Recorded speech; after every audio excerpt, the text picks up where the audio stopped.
આણંદ મહાનગરપાલિકાના નામમાં થયો બદલાવ। હવે કરમસદ આણંદ મહાનગરપાલિકા તરીકે ઓળખાશે।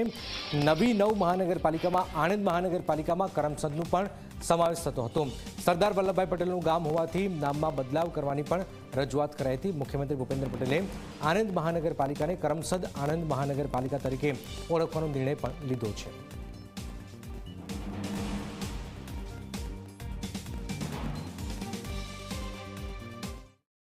કરમસદ આણંદ મહાનગરપાલિકા તરીકે એ નામાભિધાન કરવાનું આજની કેબિનેટમાં નક્કી કરવામાં આવ્યું છે।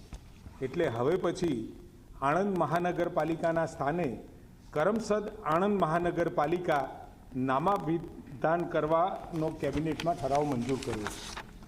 અને માર્ગ અને મકાનની જે પરિસ્થિતિ તાજેતરમાં 212 કરોડના ખર્ચે ગંભીરા બ્રિજ જે છે એનો નવા બ્રિજના બાંધકામનું ટેન્ડર કરવામાં આવ્યું છે।